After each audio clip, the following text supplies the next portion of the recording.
Jinitzail Hernandez, thanks for joining us from the Medill newsroom in Washington, D.C. And for the sake of our viewers, I wanted to say one of the Supreme Court cases that is one of the more significant, frankly, in recent years, has been heard this past week.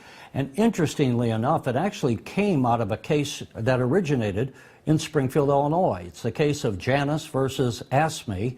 And for those who don't know what that means, it's an acronym that stands for the American Federation of State, County, and Municipal Employees. That is the union representing state workers here in Illinois, where Mark Janus, a member of the union, is challenging the right of individuals to drop out of a union. And we're speaking from Washington with Jinitzail Hernandez with the Medill News Service. And Ginny, recently this week, on Monday, the case was heard in the U.S. Supreme Court. You happen to be in the court listening to the oral arguments. And what can you tell us about some of the argumentation and what, if any, kind of a reaction you discern from the way the justices reacted? Well, Terry, really what happened was that you saw a lot of justices falling along the lines that you would expect them to. Sotomayor and some of the more liberal justices making the argument that taking away agency fees is basically just an attempt to weaken unions, and that they were saying it makes it harder for them to do collective bargaining if they don't have those resources. Justice Ruth Bader Ginsburg, was talking about how it actually how Mr. Messenger's argument, and Mr. Messenger was arguing for Janus, how Mr. Messenger's argument would keep money away from unions and possibly even create some type of freeloaders or free riders, better put.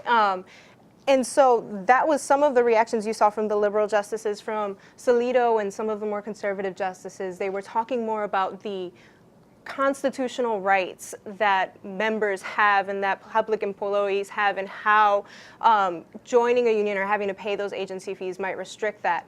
Something that actually was notable, though, Neil Gorsuch, who everyone was watching, didn't actually comment very much. He was quiet throughout the entire case, and he's the one that we kind of are not entirely sure which way he would vote. That's interesting. I know outside the Supreme Court afterwards, it's typical for some of the members who had argued, the attorneys, to meet with members of the press. Did you have an opportunity to speak to any of them? Absolutely. So I was able to speak with William Messenger, who again was the lawyer for Janus, and I spoke with him a little bit about his reaction to Sotomayor actually saying during the case, "Aren't you effectively arguing to do away with unions?" And this is what he had to say. Well, hopefully they were receptive. You know, the justices are very tough questioners, and hopefully I answered their questions. And Ginny, I understand that there were some other organizations that filed, I guess, amicus brief that also are in favor of trying to see this Janus case pass, because we should make it clear to the audience, this, while it originated in Illinois, it is really a case that's going to be having an impact on unions across the nation, depending upon how this goes. Did you get a chance to speak to any of the other attorneys? Correct. I actually was able to speak with Robert Alt from the Buckeye Institute, and he filed a brief on behalf of the plaintiffs. When I spoke with Robert Alt, he actually had to say a lot about the heart of the argument. You can hear that here. You know, the heart of this case really is about the question of compelled speech. Can you be forced, or can the government force you to pay for speech that you disagree with as a condition of employment if you're a government worker? It's a huge issue, and I think it's one that many people would find unfair if they were actually forced to do so. And I think that the real example on this is Mr. Janus himself. As Mr. Janus sat in the courtroom, he was actually paying for the lawyers who were arguing against him, who were arguing that he shouldn't have this right respected by the First Amendment. He had no choice with regard to that, and that's because his agency fees were being used to fund that. I think that's fundamentally unfair, and most Americans do as well. And I would say, for those watching, the reason this could have an impact across the country is not only would it mean that people who are presently members of unions, if Janus were to win, they would have the option of dropping out of the union. But one of the things, too, that it could have an impact on is the election process. In the last election cycle, an estimated 160 million was donated to political organizations by unions across America, and the vast majority of those funds went to Democratic candidates.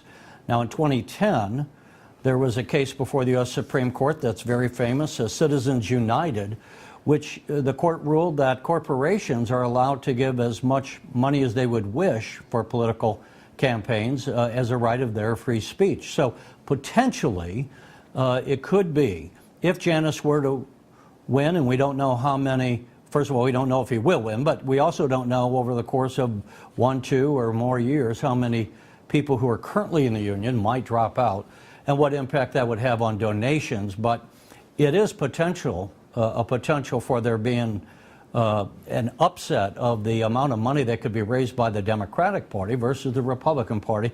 So I would just say viewers should be made aware of that potential as well, and why this case is conceivably so significant.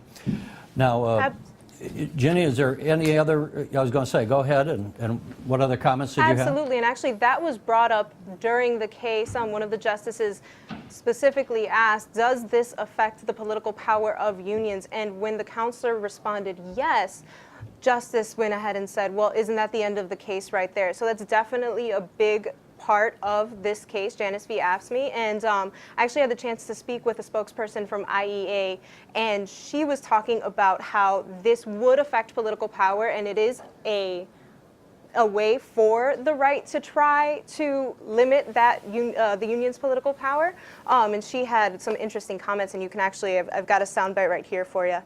Do I believe it's an attempt to take away our political power? Yes. Are we going to do everything to fight against that and keep our voices strong and keep our membership strong? Yes. I don't think that this is going to be a death sentence for unions if Janus passes, like many of the conservative right interest groups would have you believe.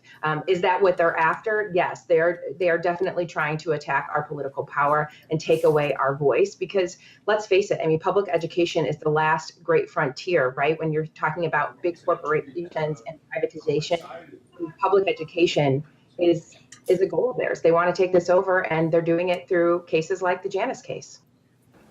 Very good. I'm glad you had a chance to talk to someone here in the IEA, and of course they represent teachers across the state of Illinois. So there's a lot of Illinois angles to this case, which, as we've already said, has national implications. Jenny, when might we expect the Supreme Court to make a decision? So it's typical for the Supreme Court to put its decision out at the end of the term, so that would be in June. However, where we can't know for sure, they could put it out sooner than that. All right, well, certainly something, there's already been a lot of press on it, but we appreciate you taking the time to report for us on this, and if we have a chance, we might follow up with you if there's other developments. But thank you for joining us from Washington. Thank you very much.